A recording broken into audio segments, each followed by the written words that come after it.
Hi, I'm Kerry, a junior here at UW-Milwaukee and an art and design major. For my civil rights presentation project, I've chosen to focus on Milwaukee for my city through the lens of Native American activism, how it started, and how it became what it is today. The timeline for these events starts in the 1960s and goes until the present day.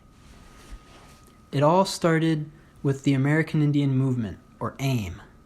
As the late anthropologist Susan Applegate Krause has written, AIM began in 1968 in Minneapolis, St. Paul, when urban Indians organized to protect their rights and preserve their traditions.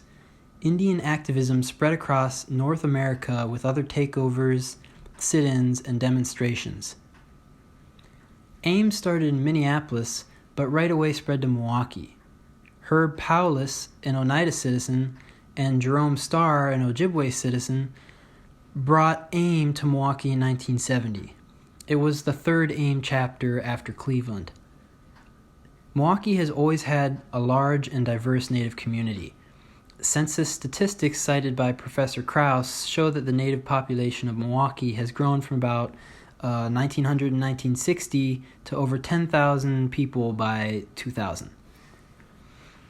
Possibly the most significant event by AIM's Milwaukee chapter happened in August of 1971 when activists occupied an abandoned Coast Guard station on the Milwaukee lakefront. Citing the 1868 treaty at Fort Laramie, the AIM activists proclaimed their right to abandon federal properties. They immediately began to use the site for Indian services, especially including a school. On the fourth day of the occupation, classes began, led by a group of Oneida mothers who had already pulled their kids from the Milwaukee public schools. These three women had the goal of restoring dignity and pride in their children's identity through education. This became the first location of the Indian Community School, a landmark achievement nationally. The school still exists with the goal, according to its website, of cultivating an enduring cultural identity and critical thinking by weaving indigenous teachings with a distinguished learning environment. The school went from 10 students on day 4 of the Coast Guard building occupation to 70 students by that November of 1971. It changed locations and struggled financially for years until it secured stable funding from the Potawatomi Bingo Hall. This bingo hall became the big casino landmark in the industrial district of Milwaukee. By 2010, the school had developed a big enough endowment that it no longer needed to use gambling proceeds. The National Archives at Chicago has a September 1975 letter to an administrator written by a Menominee woman named Ada Deer. It's a request to make the Indian Community School in Milwaukee a legal establishment.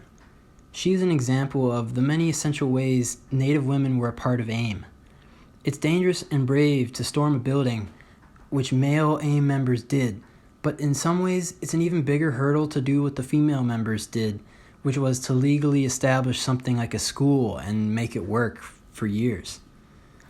That's until this day. Ada Deer went on to become a leader for women, especially Native women. She became the first woman to head the Bureau of Indian Affairs and also the first woman from Wisconsin to run for Congress. She did not win in her 1992 run, but she paved the way for Deb Haaland's 2018 victory in New Mexico as the first Native American woman elected to Congress. Improving education about and for Native Americans has always been a core goal of AIM activists in Milwaukee and throughout Wisconsin. Besides the Indian Community School, AIM also played a role in the creation of American Indian Studies programs at UW-Milwaukee and the Milwaukee Area Technical College in the late 1970s. AIM was also part of the push to require more education about Native Americans today in Wisconsin, Native American history and culture, and treaty rights. This led to the passing of Act 31 in the Wisconsin legislature. A problem with bringing about change is the implementation and enforcement of policies.